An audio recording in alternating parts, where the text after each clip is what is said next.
Hello and a very good morning, dear students. I hope all of you are doing well. In today's class, we'd be discussing some of the practical examples of media dilemmas as to how certain issues arise when journalists do not really follow media ethics and principles. If you have any question regarding any of the topics that we've covered so far, you can always reach out to me on my given email address. So, what we've been discussing in today's lecture are some of the practical guidelines for media professionals.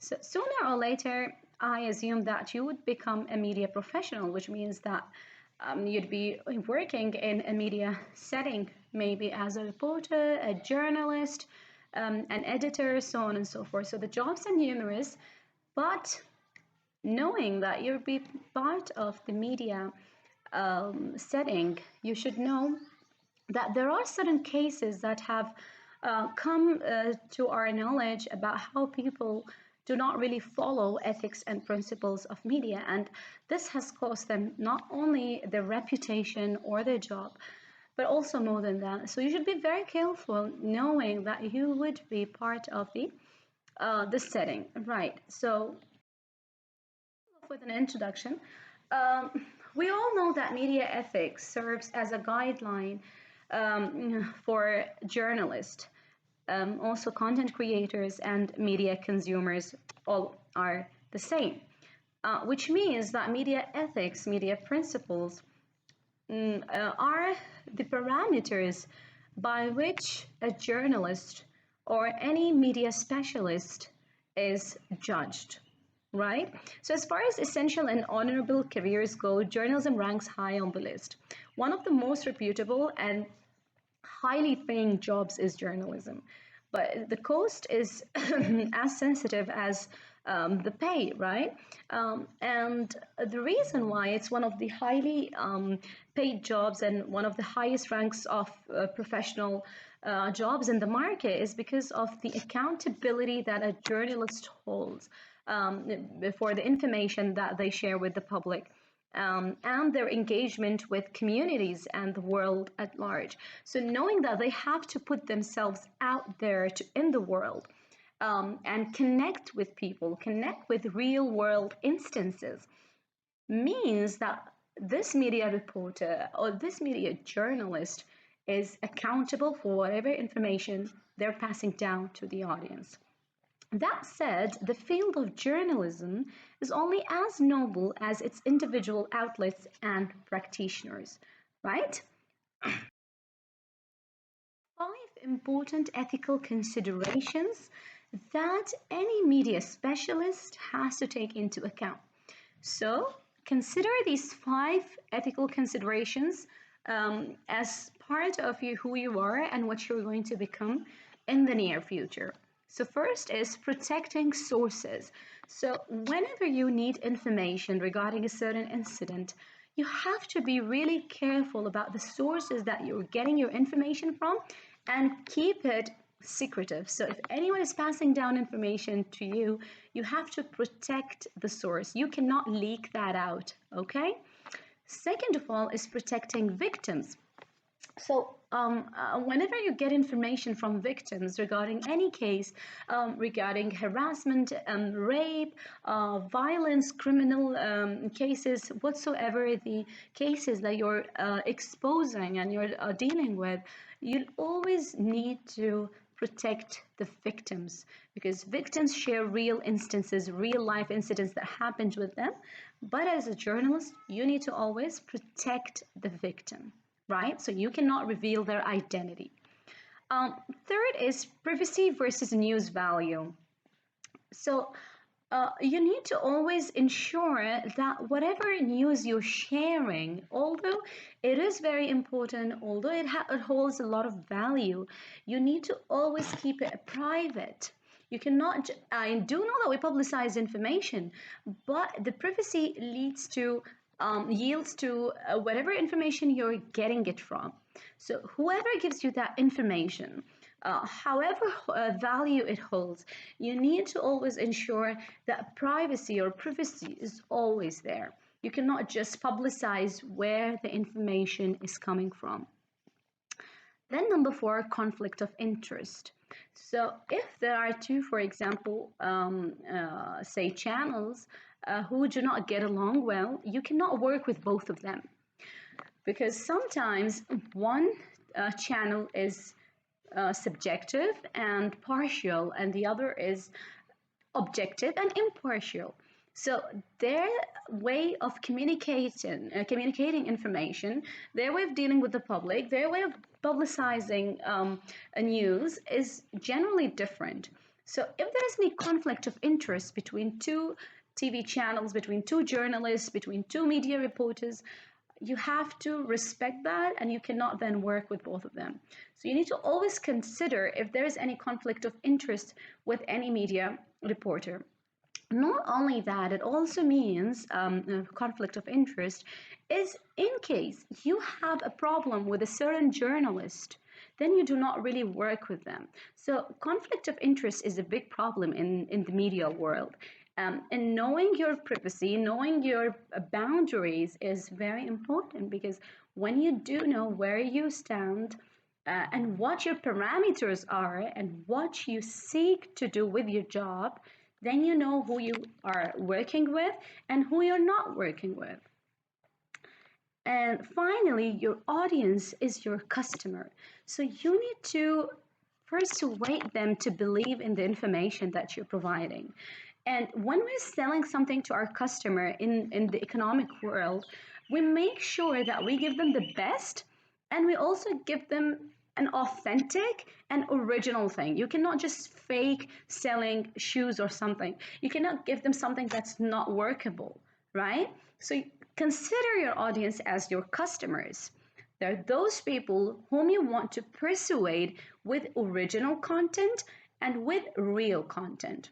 So knowing these five parameters, these five ethical considerations is the way that you can become a good journalist. Now, sorry, let's talk about some of the practical guidelines for media professionals. Now, if you're a media professional, right, what are those practical guidelines that you have to do whenever you want to publicize a certain piece of information? Suppose you're a media reporter, or maybe you are a news anchor. Whatsoever your position is, there are certain practical guidelines that you follow, or some steps that you need to always consider whenever you're preparing your piece of information. So first of all is to conduct thorough research and fact checking before publishing or broadcasting. You always need to ensure that you have done your research well. So if, for example, you've heard about a criminal case and you want to cover that on any report, you need to fact check first of all. So fact check, consider whether you get the proofs, where you're getting your proofs from, and whether the information is fake or real, right? Then we go to attribute sources properly and seek permission when using copyrighted material. So if you've taken anyone's source, if you're taking any information or any link or any type of source that you need for your piece of information, make sure that you attribute the source so that your work is not plagiarized. And third thing is avoid sensationalism and prioritize the public interest over personal gain. What is sensationalism is trying to leak a certain piece of information for the sake of public attention, right? So you cannot do that. What you have to do is make sure that the public interest is your priority, that what your audience needs is the main focus of your work and not rather personal gain, okay? Fourth thing is to respect the dignity and privacy of individuals, especially vulnerable groups. Who are vulnerable groups? People who have been exposed to any criminal incident, right? People who have been exposed to violence, for example. These are the most vulnerable groups. These are the most vulnerable people. Now, what is as a media professional, what is your job is to respect their dignity and ensure that those individuals' information is kept private. Number five is to be transparent about biases, affiliations, and conflicts of interest. Transparent means that you have to be clear, you have to remain honest with about any bias that comes in on your way, any affiliations that you, any group that you're affiliated with, or any conflict of interest that you have with any other news channel or another journalist, so on and so forth. And finally, always seek feedback and accountability from colleagues and the audience.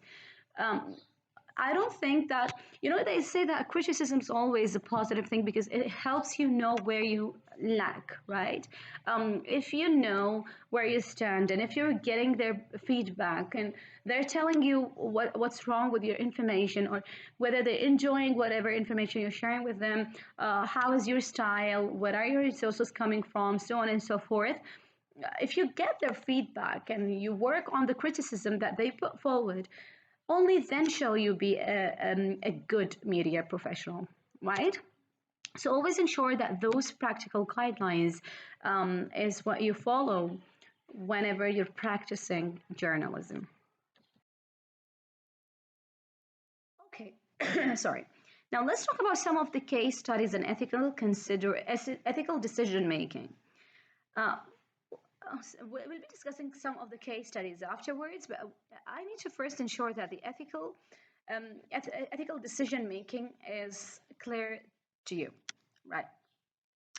Now, when you analyze real life case studies of ethical dilemmas faced by media professionals, um, you you learn about where where some of the people have been wronged, right?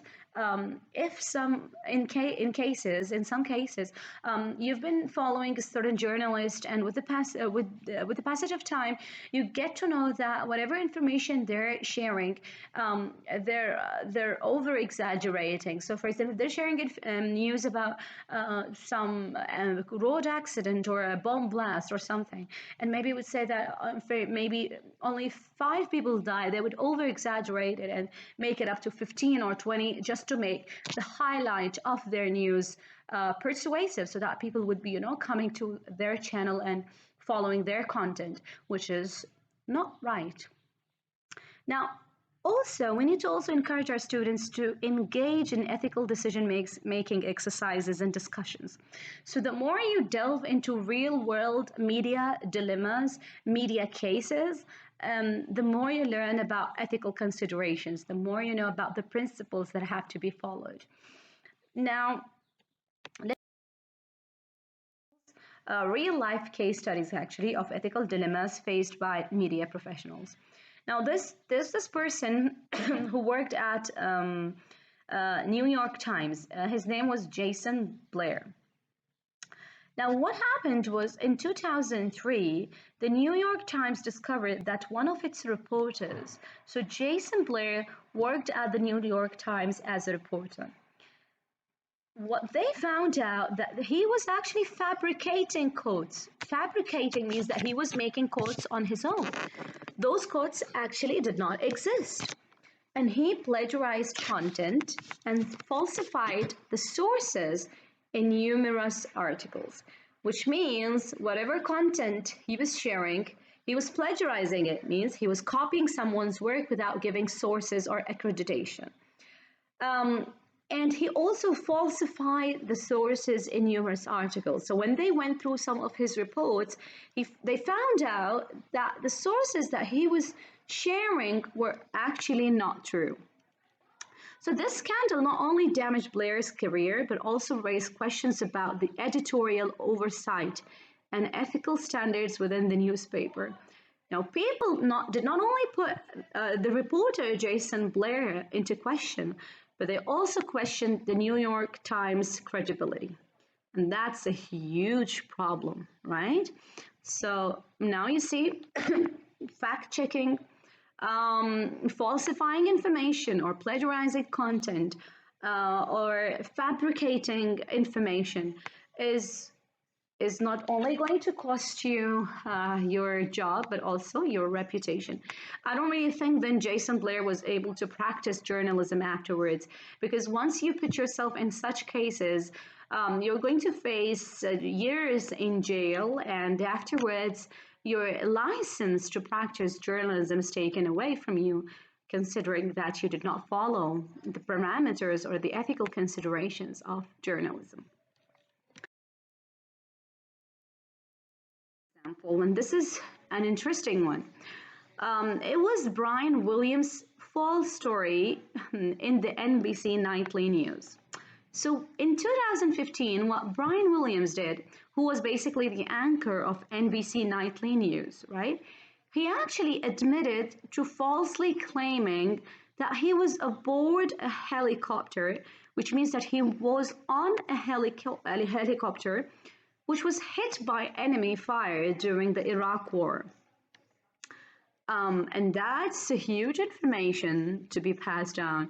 So, I mean, falsifying an information of this sort is, I think, uh, totally not just damaging. I think you just, if you've lost yourself, only then you can just lie about being on a helicopter which was hit by enemy's fire during the Iraq War. So he admitted that he actually lied about this information. And what happens then? Williams' embellishment of the story. We call this embellishment, he just exaggerated so that people wow you. There's like, oh my God, he was on the helicopter and this happened and all of that. But what does it cost you afterwards? It costs you your career, because later, sooner or later, they're going to fact check the information that you're passing down. And when they found out that he was not on the helicopter, he just lied about that, he had to admit that, and then his license was taken away from him, so he could not practice journalism. So Williams' embellishment of the story raised concerns about journalistic integrity and the credibility of news anchors. This case primarily emphasized the need for journalists to accurately report facts, right? So just make sure to refrain from giving false facts, right? And also refrain from sensationalizing events. Now, this is called sensationalizing event. The way how he, exaggerated and he embellished his story and made it look like something big. And being on a helicopter during the war, it's crazy. It's crazy. It's actually true. Some of the journalists are on the helicopter when there is a war, and they aboard the helicopter so that they could, cover the war. And this is one of the highly paid reports, just by the way, because you're risking your life. But what he did was he lied about that, and maybe he actually got the tape or the video of the war from someone else, without accrediting them and rather considering that they were on the helicopter. So this is called sensationalism, right?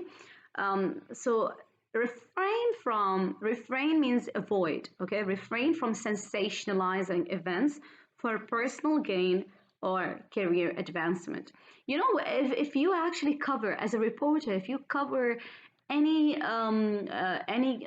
war event of this sort, which is very sensitive because you're risking your life, you get really paid really well, and you're then also promoted, because this is not an easy task. For example, people who are reporters or journalists who are traveling to Palestine these days to cover whatever is happening, they get paid really well, because covering the event by just putting your life at stake is not an easy task, and it requires a lot of bravery and courage to do so. But nevertheless, you cannot just not take into consideration the ethical parameters, the principles of being a journalist or being a media professional. So that's what I really wanted. Before we cover this chapter, I wanted you to understand what we're talking about here. If you've got any question, you can always reach out to me. And that is it. Now we're going to have our quiz after this lesson, and I will see you on the platform. Thank you.